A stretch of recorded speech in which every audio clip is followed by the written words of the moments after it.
Eric Hart sat in the pre-op chair, a calm smile on his face. Sandra, his wife, leaned close to the anesthesiologist, her voice too sweet. He's always so anxious. A little extra sedation would help. Dr. Raymond's face stayed still. The name Sandra had been flagged in his mind since her father passed away. Of course, Mrs. Hart. I'll make sure he's very comfortable. His smile was pleasant, but his eyes had gone cold. The nurse standing by noticed the shift. Routine surgery, Eric thought. 20 years of marriage, and he never saw the mask. As Sandra stepped back satisfied, the doctor caught the nurse's eye and gave a subtle nod toward the chart. He documented her words, had the nurse sign, and sent an email to risk management. Eric smiled at Sandra's touch, unaware of the danger he had just escaped. As Eric was wheeled away, Dr. Raymond remembered his old friend's warning. Today, it had nearly come true. 6 years ago, Frank's words had weighed on him. She's not right, Ray. Something happens to the men around her. Raymond had kept a file on Sandra ever since. A personal watch list he never shared. Her first husband died during a routine procedure. Undetermined cause, but Raymond had always wondered. Now, in the OR, he double-checked the anesthesia cart. Standard dose only. He would not deviate. No adjustments today. We follow protocol exactly. Just a routine procedure. He trusted the doctors, and he trusted Sandra. Eric drifted into unconsciousness, his breathing steady under the mask. Dr. Raymond administered the exact calculated dose, his hands steady. Frank had saved him today. His old friend's warning had been the shield. Eric was safe in the surgeon's hands, and Raymond had kept his promise. Months earlier, in their home, Sandra's questions had taken a new edge. Always about money, security, the future. Eric, your pension details arrived. You haven't updated the beneficiaries since we married. It's on my to-do list. Seems you've been very focused on finances lately. I just want our future to be secure. Is that wrong? But Eric had started noticing a pension inquiry he never made. His life insurance file moved. He didn't confront her. He just began watching, quietly tracking each odd request. Now, in the operating room, Dr. Raymond monitored Eric's vitals, heartbeat steady, oxygen perfect. Raymond had studied the 2014 file 100 times. That husband died of an undiagnosed reaction to a standard dose. The similarities burned. Today, Sandra had tried the same play, this time with a protector in the room, but the standard dose was already in Eric's bloodstream, and Raymond had documented everything. Sandra paced the corridor, her phone pressed to her ear, though no one answered. Every passing minute tightened the lines around her mouth. Your husband is stable, Mrs. Hart. The procedure is going perfectly according to plan. What about the sedation? He asked for extra. Did the doctor follow through? He gets so anxious. I am sorry, ma'am. Dr. Raymond always follows standard protocol. There's no cause for concern. Standard protocol. Sandra's stomach clenched. That was not the agreement she had whispered in pre-op. In the operating suite, the surgeon placed the final suture. Dr. Raymond exhaled. Eric's vitals had never wavered. They wheeled Eric into recovery, his skin warm and color good. He slept deeply, unaware of the bullet he had dodged. Vitals are textbook, doctor. He should wake up nicely. You did a flawless job. Dr. Raymond stood in the doorway, nodding, but his eyes stayed on Eric's face and on the secret that pressed against his chest. Eric's eyelids fluttered open for a moment, then closed. He hadn't a clue that the real operation, the one for his life, was only beginning. Dr. Raymond returned to his office and pulled up the sent email on his screen. Time-stamped it, precise, irrefutable. Sandra's own words, preserved. If this ever went to court, there'd be no denials. His gaze drifted to the old photograph, Frank smiling beside him in their medical school days. The real commitment, though, came later. Frank's dying plea burned freshly. Ray, watch over whoever she marries. I couldn't save the first one, but you can protect the next. Raymond had sworn to honor that wish, even if it meant taking on his best friend's own daughter. From his personal drawer, he retrieved the 2014 file, the first husband's case, still open in his mind. Eric needed to know. If Sandra had tried once, she'd try again, and Raymond had the evidence to stop her. He placed the photo of Frank beside the folder. Two friends, united again in a single purpose. All right, Frank. I'll tell him tonight. Somewhere beyond that door, Eric lay recovering. He had no idea that the man who put him to sleep was about to wake him up in every way that mattered. Even before the anesthesia, Eric had been building his own file of suspicions. Quietly, away from Sandra's watchful eyes. I got a notice from the pension office, a withdrawal I never authorized. What's going on? Oh, that's just routine. They needed to confirm your details. Nothing to worry about, darling. Routine. Eric's gut said otherwise. That night he searched the home office and found the insurance file out of place. The beneficiary page was missing. Sandra had always handled the paperwork, but this was new. He started tracking everything. Pension inquiries, policy changes, all saved to a secure folder on his phone. He didn't confront her. Not yet. Proof first, accusations later. He'd been planning to act after the operation. He never imagined someone else would beat him to the punch, or that the evidence would run so much deeper. Now, in the recovery bay, Eric's mind swam through fog. He hadn't yet connected his quiet file to the truth waiting on his bedside, but the anesthesiologist was already walking toward his room with a file that would shatter everything. Dr. Raymond pushed the recovery room door shut and gave the nurse a slight nod. She moved to the bedside, her presence deliberate. Eric, you are lucid. Good. I need to tell you something difficult. Did something go wrong in surgery? I feel okay. The surgery was flawless. This is about your wife and what she asked me to do before you went under. Sandra's name from the doctor's mouth made his grip tighten on the rail. Cold clarity sliced through the anesthesia fog. She asked me to give you extra sedation, off the record. More than the standard dose. Extra sedation. That could have. She knows that's dangerous. Why would she ask that? I documented everything. The nurse witnessed it. But this isn't the first time I've seen her involved in a suspicious request. Eric's breath shallowed, but he didn't look away. The room had shrunk to just the two of them and the weight of what was coming. Your wife's father, Frank, was my oldest friend.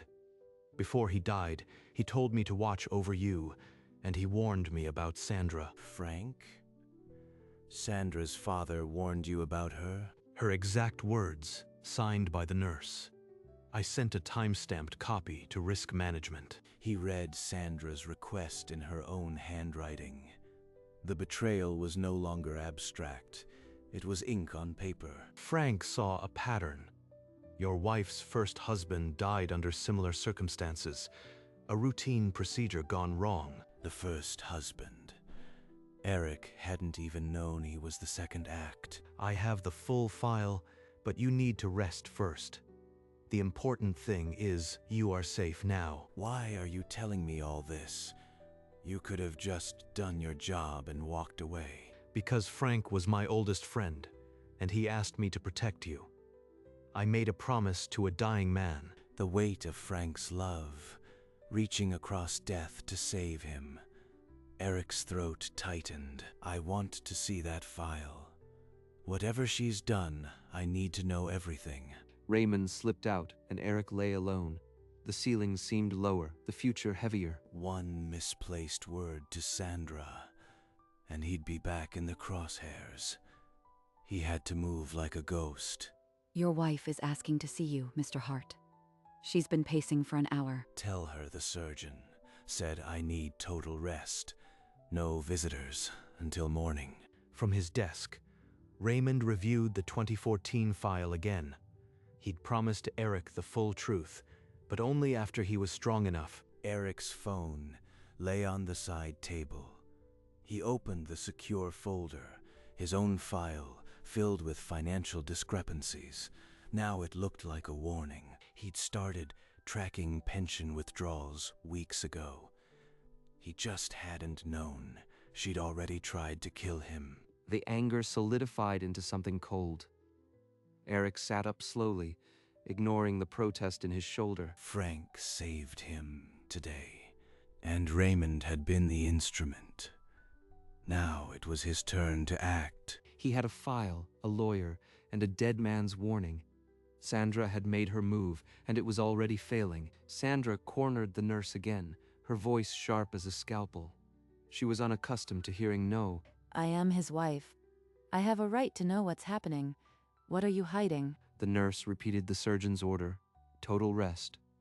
Sandra's eyes flickered, but she retreated down the hall. Eric lifted the phone and dialed the attorney who had drafted his will. This is Eric Hart. I need to file for divorce. There may also be criminal charges. Eric summarized everything.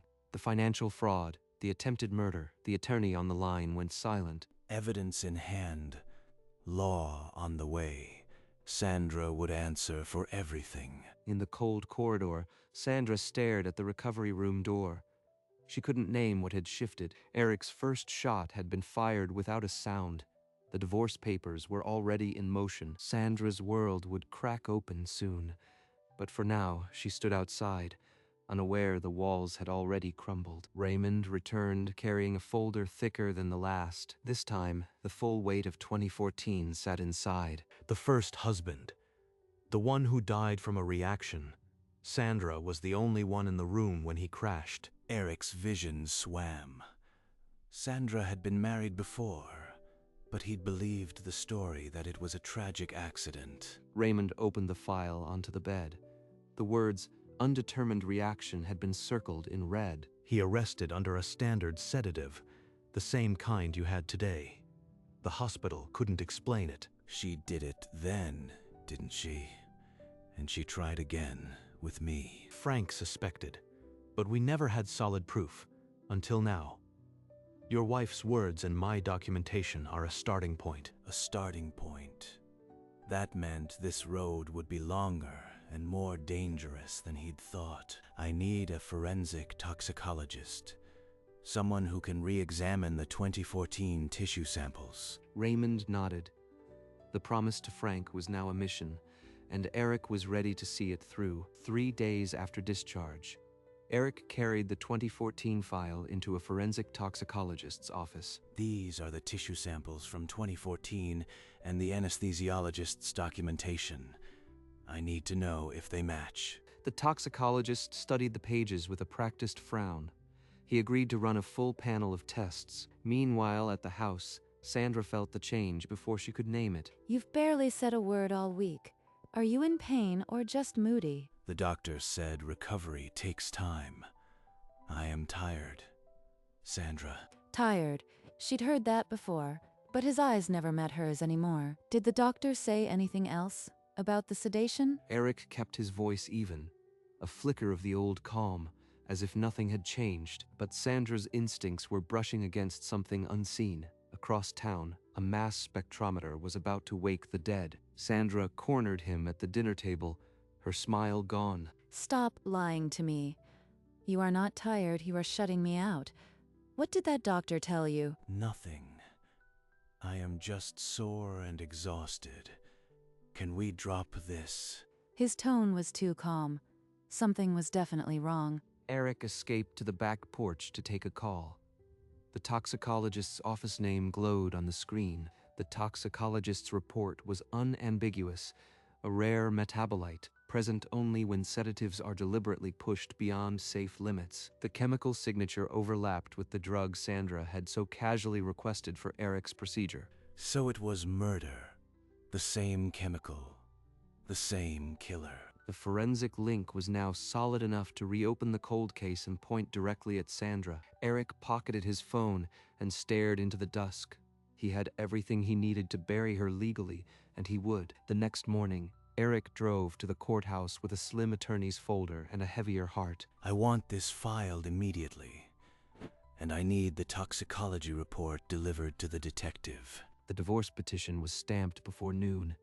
Sandra's name appeared under respondent in black ink. By 2 o'clock, Eric sat across from a detective, sliding the 2014 file and Raymond's documentation across the table. The detective's expression hardened as he connected the two cases. He promised to reopen the investigation. Eric returned home in the late afternoon. Sandra was waiting, her arms crossed, eyes sharp. You were gone all day. Where were you? Follow-up appointments. The doctor wants to make sure there isn't any infection. The lie tasted bitter, but Eric held her gaze. He just needed one more night. In his mind, he was already packing. Tomorrow, he would walk out for good, and the truth would follow. Eric's bag sat open on the bed. The wedding photo on the nightstand had been turned face down. What are you doing? He didn't turn around. The calm in his voice was the most dangerous thing Sandra had ever heard. Leaving. I know what you tried to have done to me in that operating room. I don't know what you are talking about. The extra sedation, Sandra, and the first husband you buried with the same lie. Sandra's face went white. She took a step back, as if the wall behind her had just turned to glass. You can't prove any of that. I already have. The police have everything. The air in the house became a held breath. Outside, a patrol car was already on its way. Sandra's voice cracked as she tried another angle. She'd been cornered before, but never by a husband who knew everything. Eric, please. I can explain. It was a mistake. I was scared. I just wanted you calm. You wanted me dead, just like the first one. He pulled out the folded document Raymond had given him, the time-stamped record of her exact request. Your handwriting. Your request. Witnessed and emailed to risk management. Deny it again. Sandra's composure shattered. Before she could move, a heavy knock landed on the front door. What is that? Who's there? Eric opened the door. 2 officers stepped inside. Sandra's face drained of every lie. They read her the charges: attempted murder, fraud, and cuffed her wrists. She didn't fight. Eric stood in the hallway, not triumphant, just breathing. The longest year of his life had finally exhaled. An hour after the arrest, Eric drove straight to the hospital. He needed to see Raymond before the day ended. Dr. Raymond, I don't know how to thank you. You saved my life. I did what any friend would do. Frank would have wanted it this way. Can I have a copy of that photo? The one of you and Frank. I want to keep it close. Raymond slid a duplicate from his drawer. The 2 friends, one alive, one a memory, shared the frame. Eric slipped the photo into his coat pocket. This was the man who'd reached across the grave to rescue him. Back at the house, he packed the last of his belongings. No anger left, only a clean, quiet severance. The divorce decree arrived the following week. Black ink on white paper, dissolving a marriage built on lies. Free. The word hadn't felt real in months. Now it settled into his bones like a sunrise. He placed Frank's photograph on the passenger seat. Tomorrow, he would finally visit the grave and say thank you. The cold case reopened, and Sandra was charged with murder. Eric watched the broadcast from his new apartment. The news clip showed her being led away in cuffs, her expression cold and unrepentant. The word guilty hadn't reached a jury yet, but the weight in his chest had already shifted. He picked up Frank's photograph, the one Raymond had given him, and set it on the windowsill. Tomorrow, he would drive to the cemetery. He'd already written the thank you note. The note rested on the kitchen counter, a single folded sheet beside the car keys. On television, the press conference ended. Sandra's smirk from the booking photo lingered on the screen. He didn't feel anger now, just the quiet certainty that Frank had outsmarted her from the grave. The next morning, he placed the note and the photograph on the passenger seat and started the engine. The cemetery was 40 minutes away. Eric drove with the window down, the autumn air sharp and clean. The cemetery gates opened onto a quiet lawn. Eric parked near the old oak and stepped out. He walked down the familiar path, the photo of Frank tucked close to his heart. The stone was simpler than he'd imagined, but the name carried everything he'd never said. Eric knelt on the grass, his shoulder reminding him how close he'd come to never kneeling here. He laid down a bouquet of white lilies and placed the small envelope against the stone. The note read, "For Frank, who saw the truth and never stopped watching over me. With all my gratitude, Eric." You saved me. I know that now, and I'll carry it the rest of my life. Some guardian angels wore surgical scrubs. Frank wore only a father's love that death couldn't silence. He stayed on his knees until the autumn light shifted, then slowly rose, lighter than he'd felt in years. The note lay still against the stone. Frank would have read it and smiled. A month later, the television brought the verdict. Sandra Hart was convicted on all counts. Eric watched alone in his apartment, the remote loose in his hand. His divorce had been finalized weeks ago. The same woman who'd kissed him goodnight had tried to make him disappear. Now she'd vanish. As the judge's gavel fell, a breath Eric hadn't realized he'd been holding finally left his lungs. He closed his eyes and pictured Frank's smile, the way it must have looked when he warned Raymond. Frank's legacy wasn't a deed or a fortune. It was a warning whispered to a friend, carried across years. And because of that warning, Eric was still walking the earth, still breathing. He owed everything to a man he'd never met, the father-in-law who had saved him from his own daughter. Eric raised a glass of water toward the window, a toast to Frank, and to the doctor who had kept the promise. Outside, the city resumed its noise, but inside, the silence was finally peaceful. A week after the verdict, Eric walked back into the hospital and found Dr. Raymond in the quiet hallway near his office. Eric, I wasn't expecting you. How are you holding up? Better than I have in years, thanks to you. I wanted to say that in person, without the chaos. Frank would be proud of you. You handled this with more steel than most men possess. He's the reason I am here. And you. I'll never be able to repay that debt. Raymond shook his head gently, the faintest smile breaking his professional mask. You don't owe me anything. Just live your life fully. That's what Frank would have wanted. They stood a moment in the fluorescent light, two men who had faced a predator and walked away. If you ever need anything, Doctor, I am there. You've got a friend for life. Raymond watched Eric walk away, then returned to his office and closed the door with a quiet click. Eric walked out of the hospital into the low evening sun. He found his car and pulled onto the road. The city passed in a blur. On the passenger seat, Frank's photograph caught the orange light. He reached over and touched the frame.